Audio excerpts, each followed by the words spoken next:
Halo, assalamualaikum warahmatullahi wabarakatuh. Gua Aris dan gue baru aja pindah.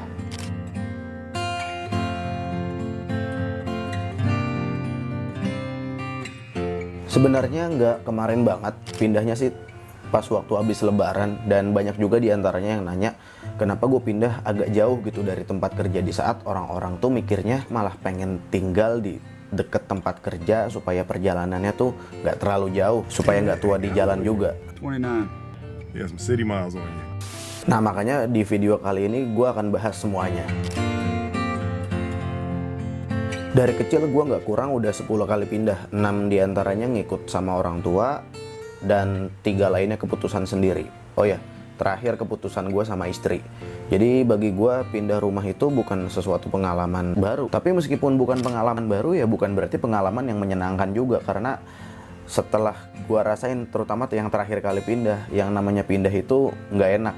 Dari mulai lu beresin barang-barangnya, lu cari rumah yang sesuai, sampai kemudian lu ngangkut-ngangkut barangnya, dan yang udah pasti lu harus menyesuaikan di tempat yang baru. Alasan utama gue pindah ya udah menjadi kesepakatan antara gue sama istri. Jadi sebelum menikah itu kita sempat diskusi. Setelah menikah nantinya beberapa bulan tinggal di deket rumah mertua. Karena istri gue anak pertama, jadi gue nggak pengen kalau mertua gue tuh merasa kehilangan gitu setelah menikah.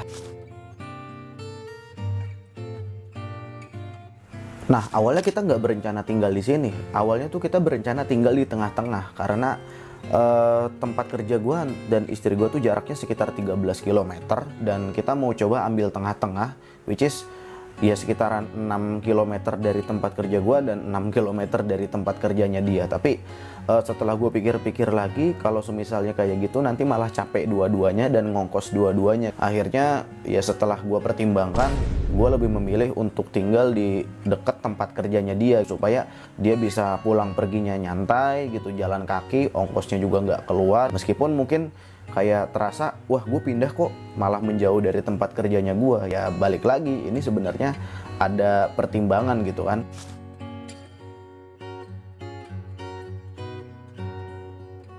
Nah, kalau gue sih nggak jadi masalah ya, mau naik motor, mau ngangkot, ataupun naik sepeda. Karena tempat kerjanya dia juga di pinggiran kota, makanya tempatnya lumayan asri, terus lingkungannya nggak terlalu bising, dan harganya 650.000 sebulan. Tapi itu belum termasuk air sama listrik ya. Nah, sementara pas waktu kita tinggal di tempat yang sebelumnya itu 1.300.000 sebulannya. Dan kalau dibandingkan dengan biaya yang dikeluarkan sama ongkos dari tempat gue yang sekarang ke tempat kerja, itu tetap lebih murah tinggal di sini gitu dibandingkan dengan pas waktu tinggal di sana. Ditambah lagi kalau gue sepedaan, udah dapat harganya murah, guanya juga seneng, istri juga seneng, jadi ini win-win solution.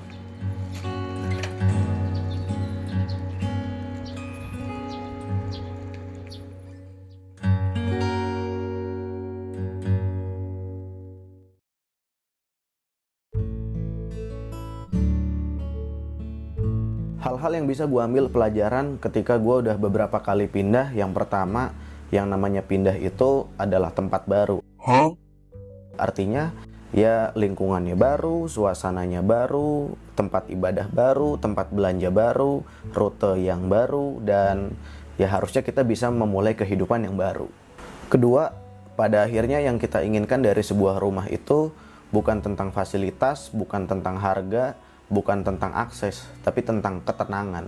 Ya semua alasan itu penting sih, tapi ya alasan itu menjadi penting karena ya kita pengen tenang nggak terlalu mikirin biaya rumah, pengen tenang karena nggak terlalu mikirin suasana lingkungan. Intinya sih yang pengen kita raih dari sebuah rumah itu adalah ketenangan ya. Dan pelajaran terakhir yang bisa gue dapat dari beberapa kali pindah rumah itu, nggak ada yang namanya rumah yang sempurna. Kalau kita mencari rumah yang sempurna itu ya kita nggak akan ketemu. Mau cari rumah yang murah tapi jauh, mau cari yang murah tapi deket, kondisinya udah nggak bagus. Mau cari yang murah, deket, udah gitu kondisinya masih bagus tapi lingkungannya banjir, kemudian banyak kriminalitas. Jadi ya intinya kalau kita mau nyari rumah yang sempurna itu kita nggak akan ketemu. Kalau sebuah rumah itu sudah bisa menaungi kita saat istirahat, saat ibadah, saat berkumpul sama keluarga, ya itu sebenarnya sudah menjadi rumah ideal. Tidak ada rumah yang sempurna, yang ada adalah rumah yang sudah cukup untuk memenuhi kebutuhan kita. Ya, itu aja sih video gua kali ini, dan kurang lebihnya mohon maaf. Sampai jumpa pada video selanjutnya. Assalamualaikum.